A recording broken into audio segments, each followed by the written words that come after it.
Hello, Hello, folks. everybody. Hello, hello. Well, Let me get serious. we might have another guy joining us tonight to examine Foster's Premium Ale. Oh, there's Friar Tuck. Hold on, y'all. We have a new member who I've been talking to for a good long time on the internet. Friar Tuck. Hello, Friar Tuck. Can you hear us, sir? I can. Awesome. What I had to do is, every time I was sending an invite to you, your name was not popping up. So I was like, what the heck's going on? So I had to send an invite to every one of my Google Plus friends. So they're going to be saying, why are you sending this to me? I'm not part of this. And I'm going to say I didn't know any other way to do it. All right. Now, Foster's Ale. This is really a weird one because if you get on the Miller website, they don't tell you when it was introduced. They don't give the ingredients. All they say is, it's good and it's 5.5% alcohol. Wait a minute, back up for a quick second. So this Foster's beer is made in America by Miller. Is that it? Correct. Okay, got you. It is not available in Australia that I'm aware of, but Tastes good.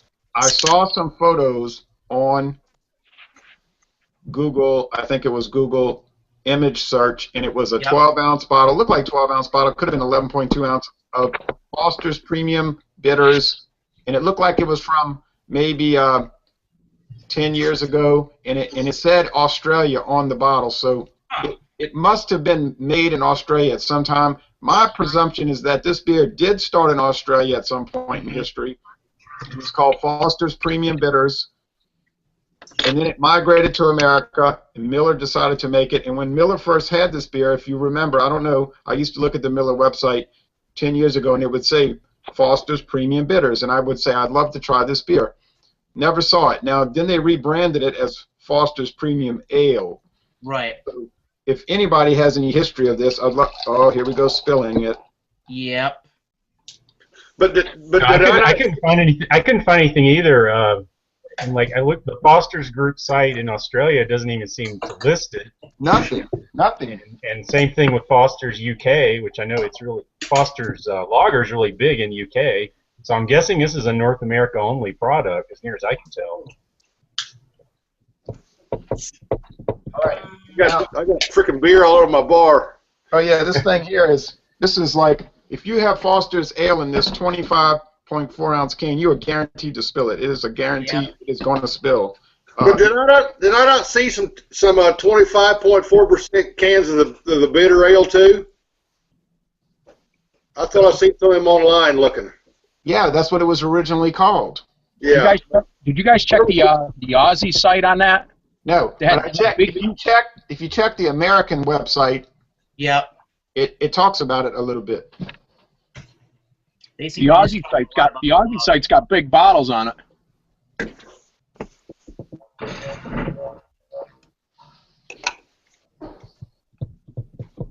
Where'd Jay go? Probably getting a towel. I had to go put up the towel. Now, Friar Tuck. That's what you want us to call you, Friar Tuck? Sure, that works. All right. He works for the Secret Service, so he can't. All right, now, yes, I was looking at that Foster's website too, and it showed the big bottles, but it's Foster's Lager they were showing the big bottles of, not the ale. Now, no, not the green can, but those they had the big bottles of the regular Foster's on there. They had a couple other ones that they make too. Oh yes, Crown Lager and a I don't know if they were 32-ounce bottles or what size they were, but they're a pretty good sized bottle, anyways. Look like quart bottles. This is a golden appearance, and it's a pretty good lacing, huh? Yeah. It's got really good lacing to it. They say on the side of the can it is ale. It is ale made, and they use what does it say here? Ale with caramel color added. So yeah, at least they're letting you know that. It probably would be. Now I saw your fascinating Valentine video. Yep. Thank you. I bet you if they did not add the caramel color, this beer would look exactly like that Valentine. Don't you think? Quite possibly. It'd be golden instead of amber. Ooh, that's got a weird bitterness to it. We'll get to the flavor. Probably, it is a what they would call, what do you call it, English bitter? Yeah, which is probably not that different from a cream ale like the Ballantine, you know. Yeah. But it's not a lager. Even the Ballantine's not a true lager. It's a cream ale. It's like a cream ale is like a hybrid, you know. What do you get on the aroma, y'all? It is Bready, huh?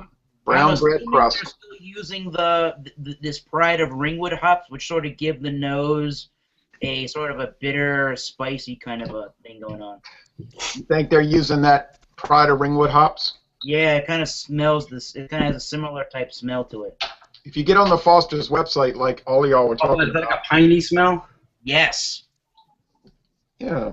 That smell. It's got a slight, I mean, maybe even like the slightest bit of like a leathery note that you might get in a IPA, but that's very, very light. Good lacing. Like a pine cone, maybe? Or pine needles? Like pine, like the pines, like pine needle sap or something. If you look on the Foster's, that the Australian site, which is CUB, Carlton United Breweries, they talk, and even if you get on the American Foster's website that shows the wing, you know, it's an animated thing. They talk about the Pride of Ringwood hops, which only come from 2 farms in Australia, one in Tasmania and one in another place, and it I don't know if the beer company owns those farms, but they talked about the guy that the family. It's like, what do they call it? Eastman Farm? I can't remember, but it's they own it. Now, Foster's first appeared in America in 1972 in these big cans, and people said it looked like those old Pennzoil cans. You know, you remember those, y'all? Yes. Remember when oil used to come in those cans? And Nope. I remember. Don't you remember when you had to open beer cans with an oil can opener? Yep, I remember those. No. yeah, the oil cans had you would have to get the opener and punch both sides in, so it would dribble out correctly. And the beer cans used to be like that. Psst, psst. And then they came out with the pull tabs. But anyway, people called them oil cans, and that's what Jimmy Buffett sang about when he talked about cutting his foot on a top. Yeah. Oh. That's why they came out with the pop tops that are hooked to the can, because people would tear them off and throw them everywhere, and you'd get them stuck in your feet like a fish hook. Of course, my father, he defeats the purpose, because he'll take the pop top and pop it, and then he'll pull it off. I said, well, why are you pulling it off? It's designed to keep on the can. I don't like it on the can. I said, all right. But I used to have lots of friends. They'd pull it off and then dump it in the can. So I don't know if they were going to see if they could swallow it or something. There was an episode on Chips where that happened. Guy ripped off his top top, put it in his can. I think John or Ponch, or maybe it was Emergency, had to rescue the guy. probably Emergency, yeah.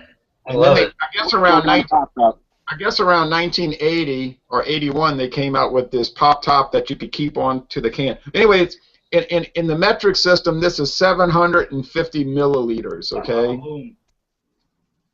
For our worldwide fans. Jay, when did this come out again?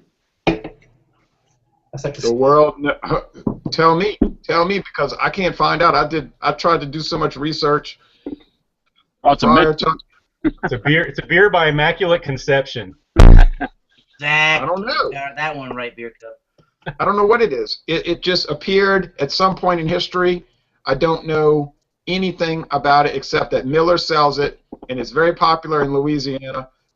They usually sell it in these big bins, these big barrel bins, and it'll have maybe 100 cans of Foster's Lager and the ale intermixed, and it usually is $1.89. Sometimes they'll have them on sale for $2 for $3. Mm-hmm. I don't think it was. Y'all said y'all paid a lot more for it, huh? I don't think I paid much more than that. It might have been $2 something. I paid $2.39 for mine. That's too high. Yeah, mine was in the 250 range too. Yeah, mine was $2.59. Yeah, too high. Yeah, I was right at $2 here. Yeah, it's usually $1.79 to $1.89 around here. And like I say, they'll have sales. Now let's go into the flavor. It is a strange tasting. I think strange is a good word for it. That's maybe me. I'll be right back. It's got this weird, I don't know. It's got some really weird, grainy bitterness to it. It's kind Hey, of let me throw this. Hey, Eric, let me throw this out there. Throw it. Old English. It's like a darker version of that. Yeah, I guess. I'm sorry, I missed about 30 seconds. What did y'all say? I'm getting more of a hot bite with this than I would out of OE though. I said it's almost kind of similar to Old English. No, I don't see that, but Yeah, this has got more of a drying hop on the back end than OE has, in my opinion. OE's a little bit sweeter too. Definitely, this is a drying beer. I would agree with that. well, it is hop forward. Mm-hmm. You can pick up hops for sure. So if anybody will tell you that a mass-produced American beer is not going to be hoppy, they're wrong. They need to try Foster's Lager because it's not piney hops per se. It's not like Stone IPA, but it's got a straightforward hop bitterness. I don't know what y'all think about that. Got some kind of light bitterness and grainy presence that's pretty forward in the beer to me as well. It reminds me of a Pilsner hop. Hmm. Yeah, Like you said, not really grapefruity, but Like Pilsner Urquell or something like that? yeah, similar to that, or Heineken, the drying you get on the back end when you drink one of those. Hop-wise, like you said, they're not grapefruity, they're not piney. It's got that drying effect, though. It definitely doesn't remind me of a Fuller's ESB, let's put it that way. So people are watching our review here or an examination and thinking, oh, this is an ESB. It's not like the ones from England. It's not quite like that. That doesn't mean it's bad, it's just not quite like an true English. Doesn't taste anything like the regular Foster's Lager, I'll tell you that. Oh. no, not by a long shot. How about the body? The body's kind of medium to heavy. I mean, it's a pretty heavy-bodied beer. Yeah, it's a heavy-bodied beer. I'm good with medium. This is not a diet beer. I'd like to know what the calorie count is. Oh, I think I saw 160. Mm-hmm. That's 160 calories, Jay. For the whole can? Yeah.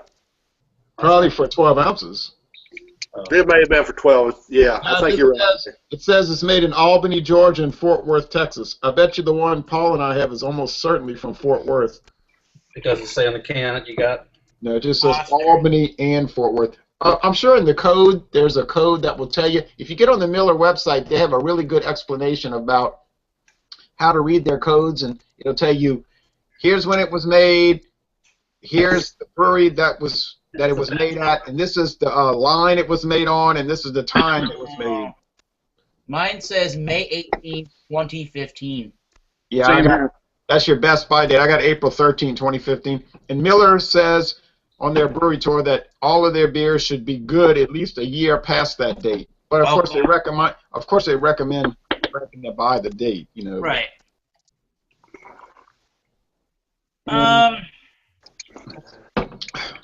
What do you think? How many of y'all are drinking this for the first time? Never had the premium ale. Who? I am. Paul, Eric. Yep. John. How about Fire Talk? Nah, a couple times in the past. I actually had one a couple weeks ago. Okay. I think when you guys mentioned we were going to do the review. I've had it a couple of times in the past. It's just been a while, and that was before I was doing reviews, so I don't really have any notes on what I thought of it back then. Right. I got you. I've had it a couple of times, I guess, before this. Well, anyway, like, what is your general opinion of it? Like, is it favorable or is it negative? I'm talking to everybody. I don't know. I'm kind of indifferent to this beer. It's definitely different, which is nice. There's nothing that's nasty about it, but that graininess and that bitterness is just kind of, I don't know if it's off-putting or not. I'm still kind of indifferent to what I think, really. Not indifferent, you mean undecided. Yeah. It's just kind of it's still strange to me. It's so new that I don't know about it yet. Yeah, because if you were indifferent, that means you wouldn't even care. Yeah. I don't know that I don't care yet. So you're undecided. Okay. Yeah, I'll let you know. I like it, but yeah, I like it. I can't say I like it. I mean, I wish they wouldn't put the color in it, but yeah. You know, a lot of companies put coloring in their beer, and a lot of them are craft beer companies too, like write an email to Samuel Adams to Boston Brewing and ask them if they use caramel color and see if you get a straight answer. I bet you're not going to get a straight answer. But doesn't Yingling use food coloring too, or coloring, caramel coloring?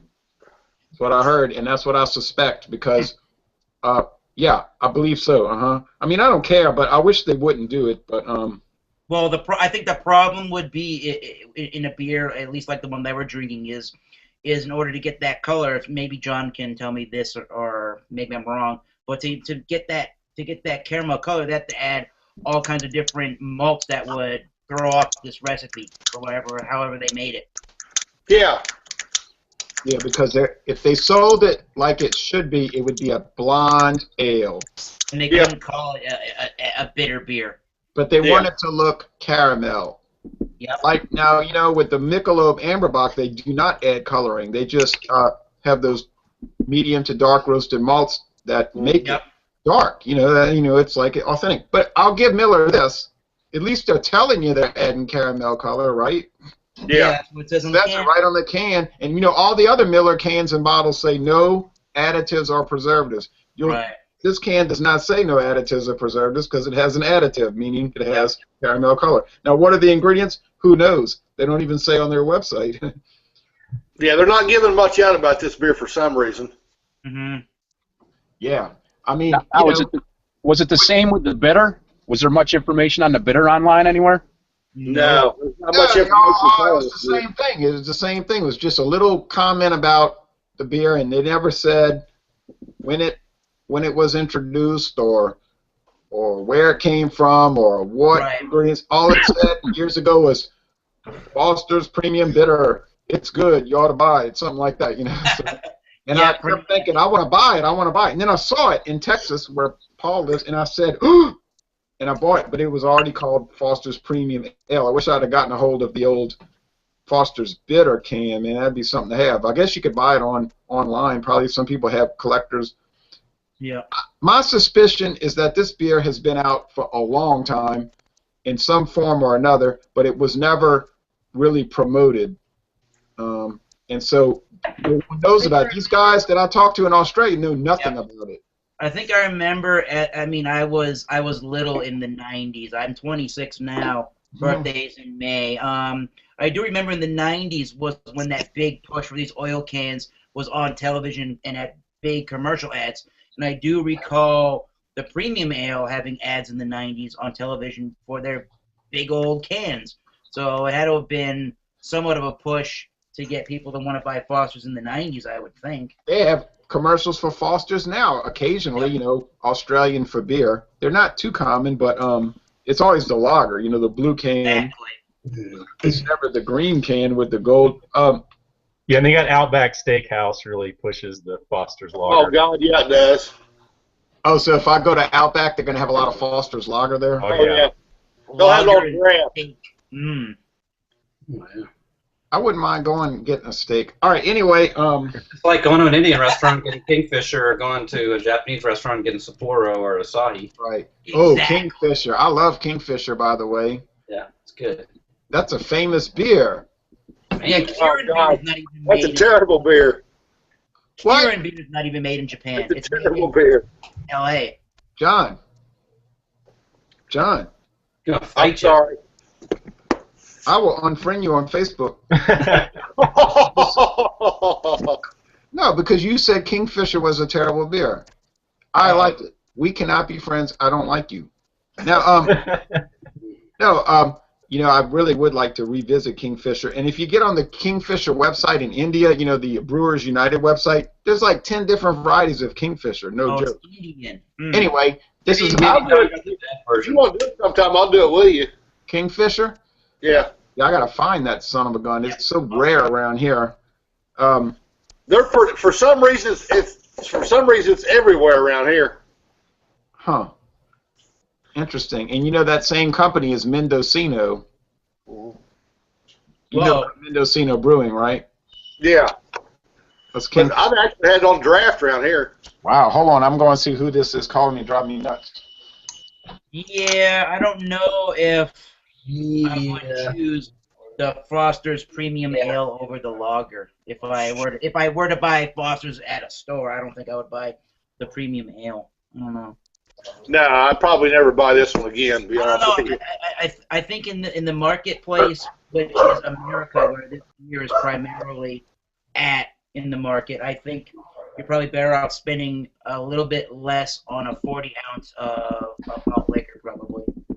To get a similar result, I mean, I think that... Sorry, folks, that was a fellow beer reviewer, namely my daughter, who does... She was feeling bad, so I was calling her and saying, "I'm sorry she had a cold and all. I'm going to call her back." We were talking about if you would buy this Premium Ale over the Foster's Lager, or if you would buy this over a malt liquor. Okay, I'll tell you right now. I would buy. It depends on what I was looking for. If I was looking for Foster's, which has that very interesting yeasty character, Foster's has like the most unique yeast character, and they say they have a secret yeast, and I believe it's a secret yeast strain.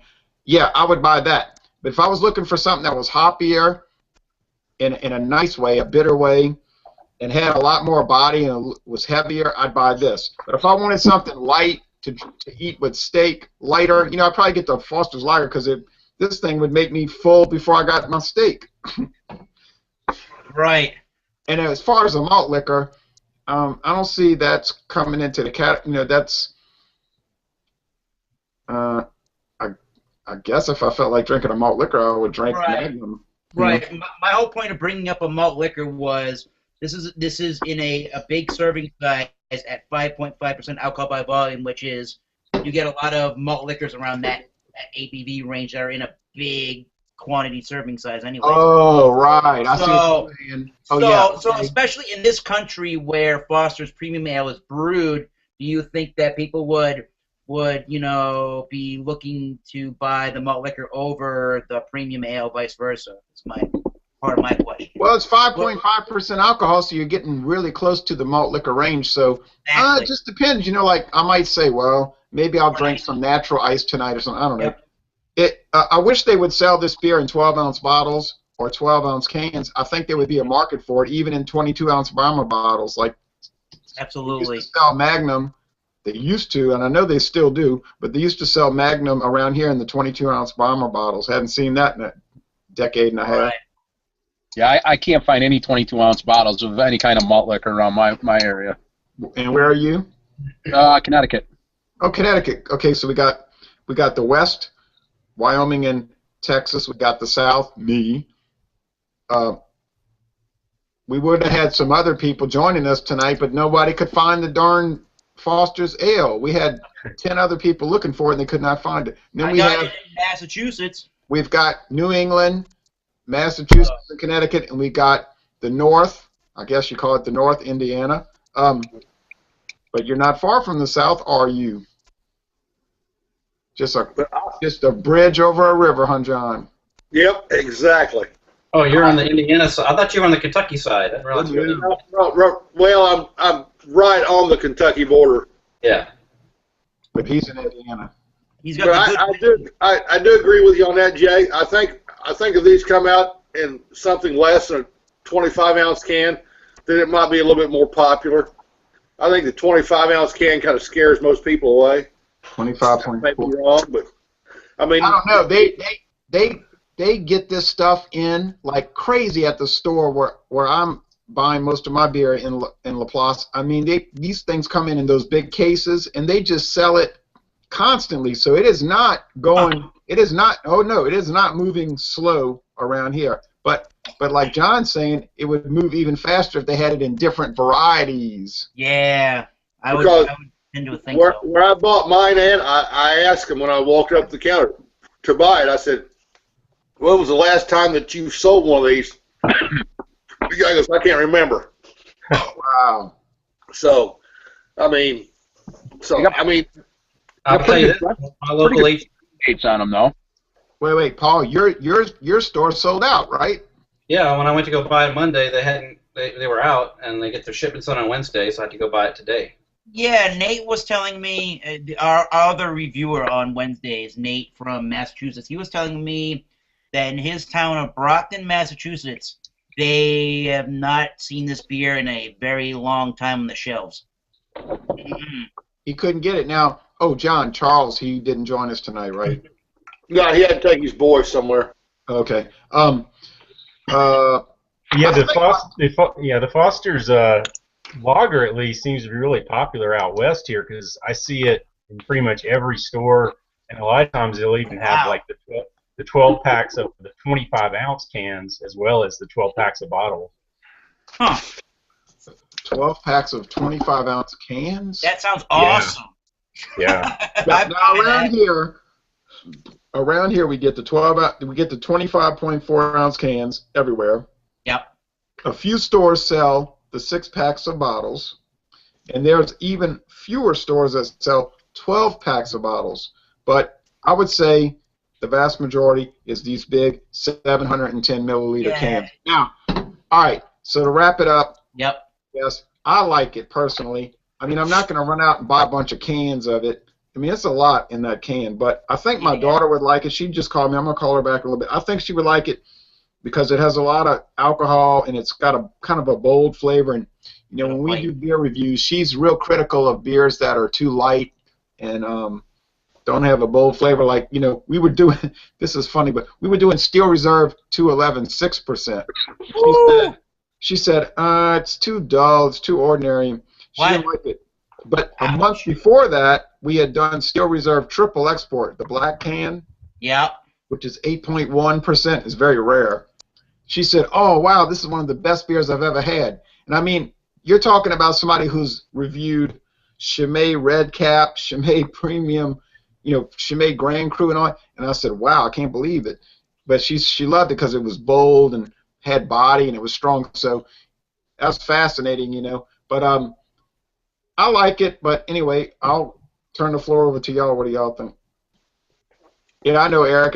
Most everybody gets the 8.1% Steel Reserve, but we get the 6% here now. Okay, go on. Anyone can talk. You know what? I'm noticing that I'm liking this beer. To tell you the truth, I'm liking this beer a little bit more when it warms up. I don't like it as icy cold when it comes out of the refrigerator at 33 degrees. It's a little bit better when it warms up. I'd give it at least a B minus. It's pretty nice. It's a lot different than Foster's Lager and a lot of other malt liquors out there. I'd say give it a try. I'm cool with you. All right. Anyone else? Yeah, I like it. I'd give it probably on the low end a B, maybe a B plus. If it's starting to grow, like Eric, it's kind of growing on me the more it warms up. So it's not bad, and it's not super pricey. So you know, but it's not something I'd buy every week either. Exactly, I'm with you on that. Wouldn't be your standby beer. No. Whoa. Mm-mm. Yeah, I'm just putting out a little teaser out there. Okay, Friar Tuck, John, Paul. Friar? I'd give it a B plus. It was like $1 cheaper here. I think I would buy it more often. Like I say, I paid close to $2.59 or something like that. So if it was a little bit cheaper, I think I would buy it a little bit more often. And like Eric said, the more I'm drinking it, it warmed a little bit. I'm liking the taste a lot more too than when I first started drinking it. So B plus maybe, high end for me. Okay, yeah. I want to bring some. When y'all are finished talking, I want to bring something up that I'm picking up in the aroma now. Okay, John and Paul. Well, I will tell you this. I'll give it a C. Oh. I'm not a fan of it. I'll probably get defriended by everybody on here, but you're throwing off the island, John. You have to keep inviting him, Jay. I think it's a decent beer, but it's not a beer I'd run out and buy again. I put it up there with I don't know. I just didn't care a lot for it. I'm sorry, Jay. I prefer the blue can over the green can. Hey, sorry to interrupt. Don't worry about it, John. Just forget it. Doesn't matter. What was the malt liquor you guys all did? We did a few of them, by the way. Colt 45 was the most recent one, right? Oh, yeah, everybody was in love with that thing. But what else, John, did we do that everybody liked? I was wondering what John gave the Colt 45. Oh, I'd probably give the Colt 45 a solid B plus. I'm a Colt 45 fan. Okay. Well, we did some other. Yeah, I think before that we King did Cobra. the 100. King Cobra. Yeah, everybody liked King Cobra. I didn't I like like King Cobra. Eric didn't like it too much. I like Old English a lot. It's a little husky. We did Old English, right? Yeah. That was good. Yeah, people like that one. Okay, Paul. I like it. I'd probably go with the B+ crowd. It's enjoyable. To say I wouldn't buy it again, I mean, it's like there's so many beers to buy. It's like. Yep, definitely. You are right I about probably wouldn't that. buy it again just because I want to try something else that I haven't tried before. Precisely. Correct. Or go get my standby Budweiser. Well, Hey, Paul, that was a nice way of saying that you're not going to get defriended. Nice way of saying what? That's a nice way of saying you're not going to get defriended. Yeah. He said the word Budweiser, so a lot of people, it's like a vampire to a crucifix. Thumbs down instantly. Let me bring. That's my garlic. That's my garlic around my neck. Let me bring. Yeah, he chases snobs away with his Budweiser. Now, let me bring this up. As it's warming, this is going to sound a little different, but You gonna snort it? no, I'm picking up. Flashlight test. I'm picking up some kind of I want to say tangerine or I know. You get this fruit that's like sugared fruit that people use to make fruit cake. I'm picking that up, and I don't know why, but Yeah, I think I noted that a little bit earlier when I first popped the can open and smelled it. You do get this light fruitiness to it. It maybe is what you said, tangerines, exactly. it's sort of complex in a way, and that sounds strange to say that about a macro beer, but It seems to be growing on everybody as we are going down our tall can of it. Well, let me say this. I've got about an inch left in my can, and I poured it in my glass. And honestly, as it warmed up, the taste did change quite a bit. Yep. But I'm just joking with you, of course, John. Nobody's I'll say this too. nobody has to like it. What? I'm going up to a C minus. Oh well, how about that? Dropped, actually. I'm gonna Anyway, say. okay, so it's getting mixed reviews, but I think overall it's favorable. But John is qualifying that by saying he really does like the Foster's Lager, right? I really enjoy the Foster's Lager. The Foster Premium Ale, it's not a bad beer, but I agree a lot with Paul. I mean, there's so many more beers out there that I want to try that I might not try this again for a while. But I want to go back to it in a few months just to see if I do like it. Yeah, beers like this to me, they like price becomes such a factor. Like last year about this time, one of my local stores put Foster's Lager 12 packs on sale for $5. Wow. At $5, that I'd be all over that. Normally it'd be a B+, but Bing, bing, bing, bing, bing. Oh yeah, like you know that KCCO Black Lager? yeah. Y'all familiar with KCCO Black Lager? I've No. seen it. Anyway, it's from Red Hook. Now, Okay. that Yeah, beer that was pretty for They had an $8.99. emu. Did they have an emu or something on the label? Yeah. Had a bird, like an emu or something on there, didn't it? Yeah. And Taiwan. Now, for $8.99 a six-pack, it was okay. I liked it all right. But for $4.99 a six-pack, like they have it at Mathern's right now, it's awesome. Yes. $4.99 a six-pack. Okay. Now, anyway, so we looked at Foster's Premium Ale. It's sort of a mysterious beer. It's hard to figure out. We don't know anything about it except that it's 5.5% alcohol. It's owned by SAB-Miller, and it's made in America, and it might possibly be available in some other countries. Now, With caramel color added. with caramel color added. Now, just like Samuel L's Boston Lager. All right. Anyway, My homebrew. I didn't say anything. Now, next week, and you ain't want. All right, next week we have standby beers that you keep in your fridge just for whenever you want to drink something without contemplating it. Oh, yeah. That could be anything. Some people might keep West Lake 12 in their fridge. I actually do. Paul, I'm actually, going to bring a 2014 West Latron, Jay. Paul has that in his That could be my standby beer. from 2012. I'll have to make a trip to Belgium next time I want some. Yeah. Now, on February 11th, we have Milwaukee's Best Ice. Yeah, I got my Milwaukee's Best Ice in the refrigerator. And then we're going to skip. Well, we might have to do one on Monday the 16th because I have something to go to on the 18th. And then on the 25th, we've got Shock Top, the ever-famous Shock Top Belgian White. Okay, I see Michelle there. All right. Now, well, thank you, folks, for joining us. This was very interesting, I thought.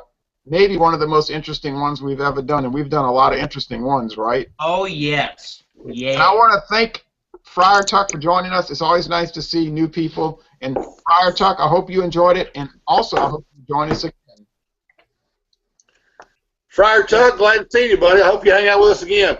Absolutely. Yeah, I'd like to do that. We'll see about the upcoming ones. I know I can get a few of those he mentioned, so we'll see. Yeah. And it's good to have somebody from a religious order here. Right. Uh-oh. Right. Okay. Well, thank you, folks, for watching this video production. And y'all come on down to Wyoming and Texas and Louisiana and Indiana and Connecticut and Massachusetts. Yeah, let the snow melt a little bit first up here. Yeah, So. Hey, well, hey, it got down to 43 degrees last night. Oh, I'm sorry, 48 degrees last night down here. Yeah.